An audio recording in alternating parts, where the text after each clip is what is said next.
जिस कार्य को करने के लिए स्वयं परमेश्वर आए थे 600 वर्ष पहले, और इन नकली गुरुओं ने उनके साथ दुर्व्यवहार करवा दिया था जनता को पीछे लाके, ये झूठा है, ये कपटी है, ये बदमाश है, ये हमारे देवताओं की निंदा करता है, कबीर इसको मारो मारो, जुल्म गुजारे थे परमात्मा के साथ। और वही स्टार्टिंग दास के साथ कर दी थी क्रोथा कांड करके। लेकिन आज जनता शिक्षित है, पहले सदग्रंथों से परिचित नहीं थे, उनका दाव लग गया था, लेकिन अब इनकी दाल गल नहीं सकी, वो पहले से कई गुना संगत बढ़ गई। और जितने भी दास के शिष्य थे एक भी नहीं हिला वहां से, जट से मस नहीं हुआ, क्योंकि ये सत्य से परिचित थे। तो पुण्यात्माओं, ये आज जो अमावस्या का दिन है, ये वो शुभ दिन है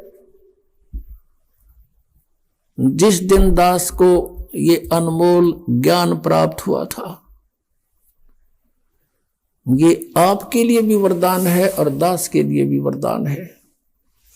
जिस कार्य को करने के लिए स्वयं परमेश्वर आए थे और वो सेवा इस दास को दे दी।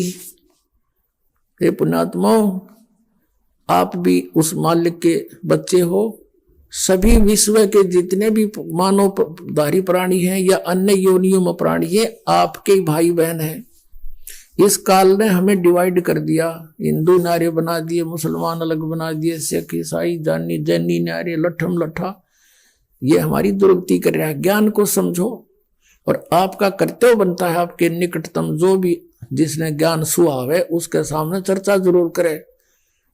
जिस काम को भगवान करना है और वो हमें दे दिया।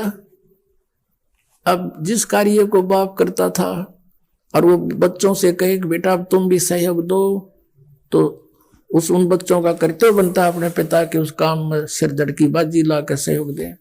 तो अब आपने भी ये कोशिश करनी चाहिए दास का सहयोग दें।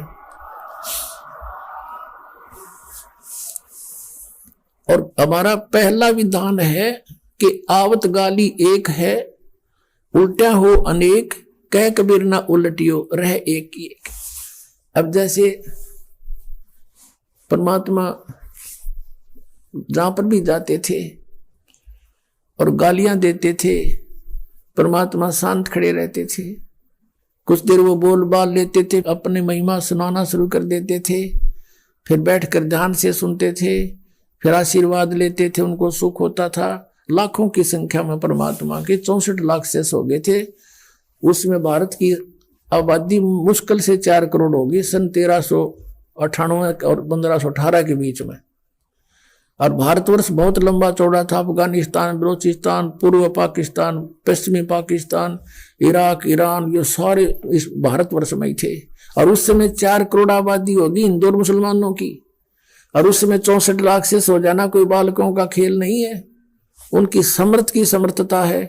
और आज तो मीडिया और सब कुछ अपने पास है, और जरा सा मीडिया ध्यान कर लेगी इस बात पर, आना तो पड़ेगा इस लाइन पर। आज तक मीडिया के क्या कमाई कर रहा है? ये झूठा ज्ञान प्रचार करवा रहा है नकली गुरुओं संतों से, इनका तो शहर चला रहा है। यह किसी की राजनेता की कुछ भी बकवाद है उसको सुना रहा है। और इस तत्व ज्ञान को सुनाओ तो इनका भी कर्म सुधरेंगे, इनके संस्कार अच्छे बनेंगे और जनता को ये शीघ्र ज्ञान प्राप्त होगा, कल्याण जल्दी हो जाएगा। ये चाहिए इनको करना, बाकी परमात्मा कराएंगे कराएंगे, वो तो समय आ गया है। अब कहते हैं गुरु बिन माला फेरते, गुरु बिन देते दान, गुरु बिन दोनों निष्फल हैं, चाहे पूछो वेद पुराने। सतगुरु के उपदेश का लाया एक विचार, जय सतगुरु मिलते नहीं जाते नरक द्वारे। होय होय। अब देखो क्या बताते, इस दिन की कितनी महिमा बता रहे हैं परमात्मा। सतगुरु के उपदेश का, गुरु से उपदेश ज्ञान मिला और नाम मिला, इसका ईब लाया एक विचार, और जय सतगुरु मिलते नहीं हम जाते नरक द्वार। नरक द्वार में दूत सब फिर करते खेचा तान, उनसे कभू ना छूटते फिर फिरते चारों खाने। होय होय। 4 खानी में भरमते, और कभू न लगते पार, सो फेरा सब मिट गया मेरे सतगुरु के उपकार। ओए होए।